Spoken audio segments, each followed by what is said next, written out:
Olá, começa agora o Anajustra no Ar, um programa para que você, associado, fique por dentro das atuações da Anajustra e de temas de interesse do servidor da Justiça do Trabalho.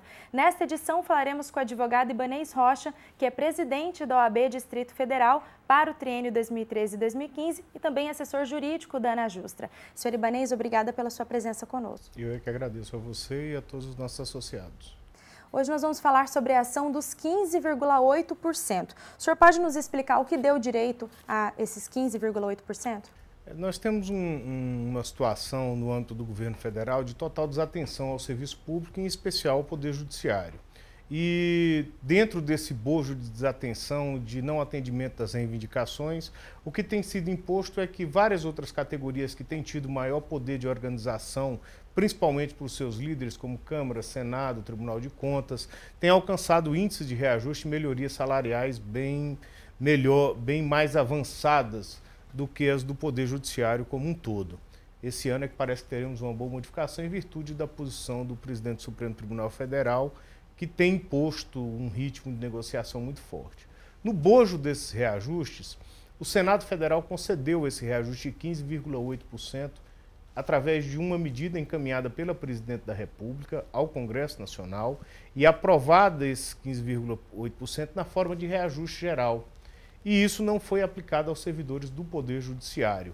Nós tivemos um realinhamento somente na nossa tabela, mas com grandes distorções. E também não houve incidência desse percentual sobre as funções comissionadas incorporadas, os chamados quintos ou VPNI.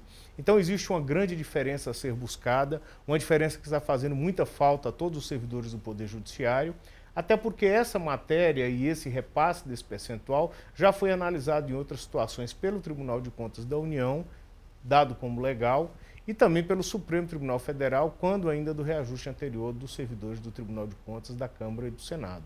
Então nós temos uma expectativa muito grande, já existem inúmeras decisões judiciais favoráveis à aplicação desse índice de forma uniforme, a atender todos os servidores do Poder Judiciário, e vamos trabalhar firmemente para que isso ocorra no menor prazo possível. E por que os servidores do Judiciário não tiveram este reajuste? Existe uma política diferenciada em relação aos servidores do Poder Judiciário e um determinado preconceito, uma guerra que existe entre Câmara, Senado, Executivo, que vem prejudicando os servidores do Poder Judiciário. Então, no momento das negociações, em virtude de ser um grupo bastante qualificado, eles têm sofrido por conta dessa qualificação no andamento das suas reivindicações junto ao Congresso Nacional e à Presidência da República.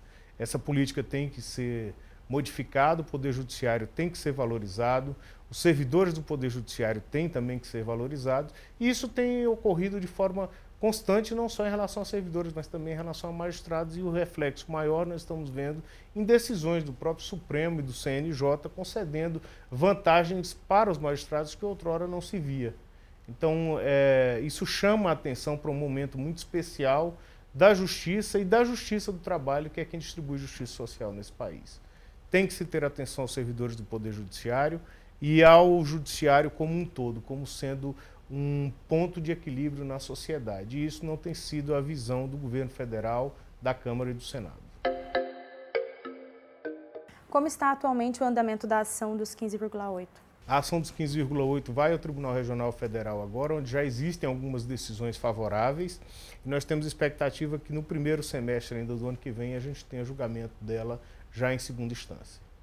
A assessoria acredita em reverter a decisão de primeira instância no recurso de apelação? Não tenho nenhuma dúvida de que vamos reverter essa decisão. O tribunal tem consciência da matéria, já tem sido muito receptivo a esse tipo de distorção causada na aplicação dos índices, e são vários os outros exemplos que tivemos, tanto no caso dos 28%, do 3,17%, no próprio 3,23%. Então nós temos uma expectativa muito grande de que haverá a reversão da decisão de primeiro grau, e vamos trabalhar firmemente para que isso ocorra o mais rápido possível.